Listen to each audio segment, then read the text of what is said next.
Good morning, dear students. Today we are going to learn about the new characteristics of living things. That is a definite lifespan. In last video, we have learned about the growth, reproduction. Food is necessary for growth, respiration, excretion, and responsiveness to the stimuli and movement. So today we are going to learn about the definite lifespan. So if you are seeing this picture 2.12, here trees lifespan they have shown, again goat lifespan is there. So if you are observing the trees, first shade of that trees leaves are faint in color, again they become dark green, again they become yellowish. After some time they can shade that leaves and following of that leaves, and again it will come to that trees. So according to the season, the leaves are becoming shading yellowish color, they will fall down again whenever the rainy season is there, and the trees leaves will come. So this is the lifespan of the trees. So that depends upon the trees according to their condition. So second lifespan of animal they have shown here, goat is there. Here the small goat is there, again it becomes adult. Whenever the goat become adult, that can reproduce, it can form its own living things. After that the goats or organs become weak, and after some time, after some years the goat will die and their new generation will continue. So for every living things they are reproducing to continue or to survive their own species on the earth. So a definite lifespan, at a certain stage of life the living things become capable of reproduction. So after some time only, whenever they becoming adult, that time only they are capable of reproducing. Later on in the life reproduction stage, their organs become weak.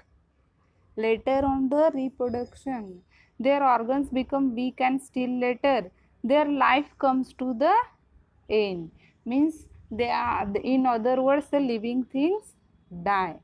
So the lifespans of different animals and plants are different. Means plants, if we are taking their lifespan according to condition, environment and species, that is different, and animals too, the different lifespans are there. If you are taking the, for example, if you are taking dogs, it is of 12 to 18 years only lifespan, and if you are taking ostrich, that live up to the 50 years. Yes.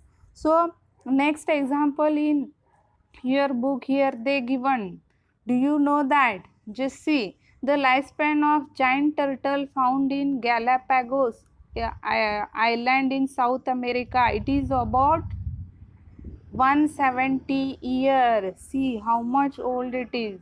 And other hand, here lifespan of mayfly ranges this, that from 1 hour to 24 hours. And if you are taking mosquitoes, that lifespan also it is so less. Understood? Means a definite lifespan of the living things, it is depends upon the plant and animals. So lifespan is a kind of characteristics of living things. So next, see here, next characteristics is a cellular structure. Yes. So before going to that point, just observe here, observe a honeycomb and a wall. What are they made of?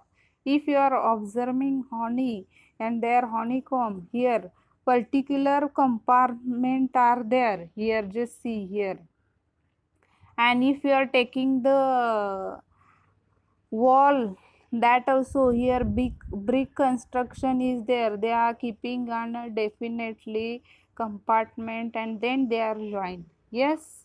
So a wall has bricks, and to construct a wall they are joined firmly bricks together here, and then only the wall forms.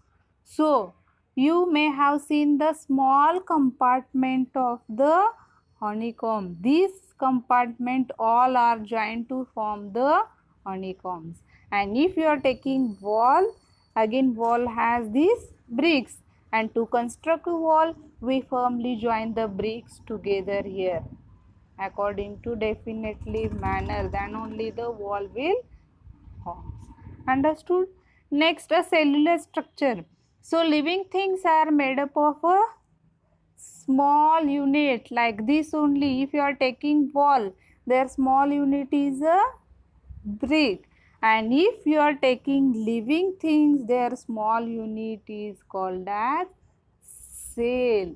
Single unit is cell, and so many are them, then it is cells.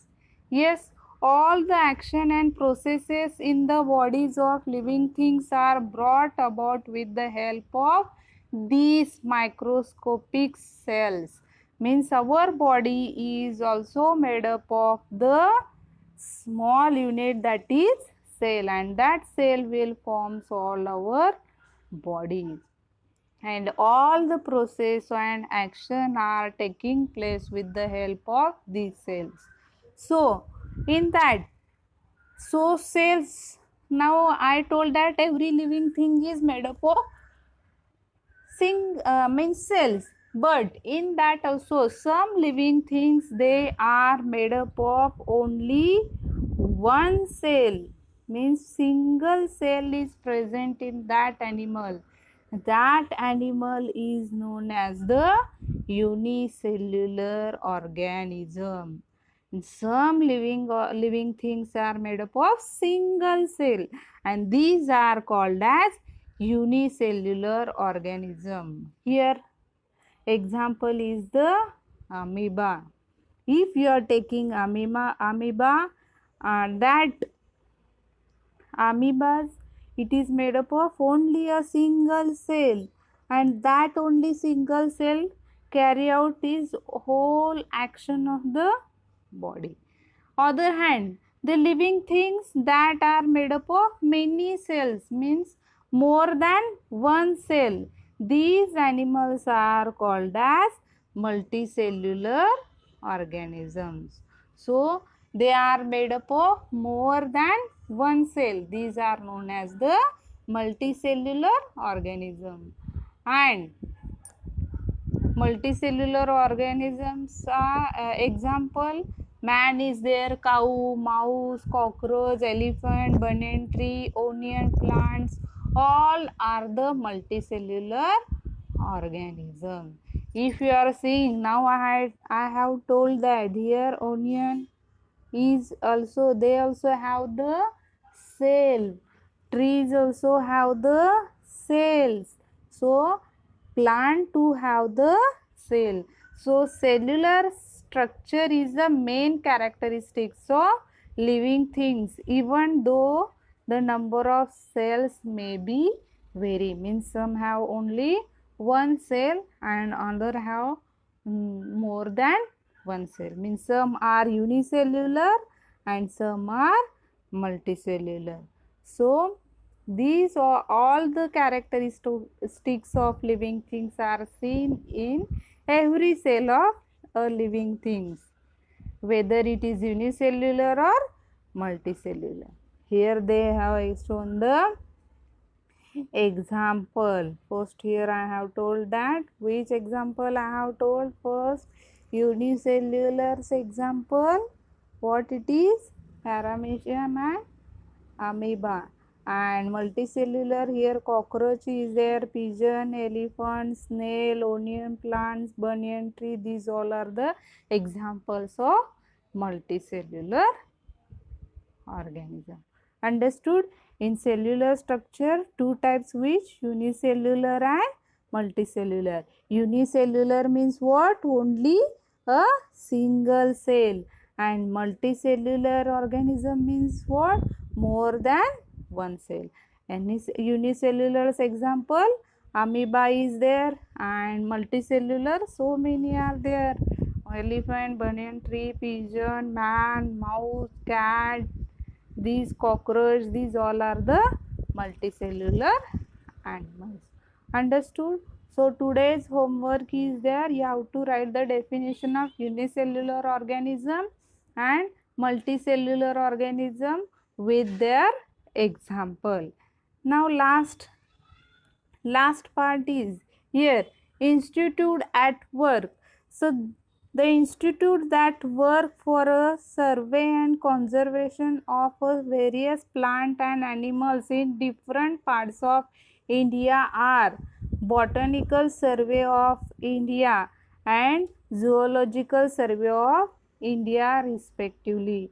That botanical it is of plants and zoos it is of animals. So in case of you find an unfamiliar plant or animal in your surroundings, so you can communicate with this institute to obtain more information about it.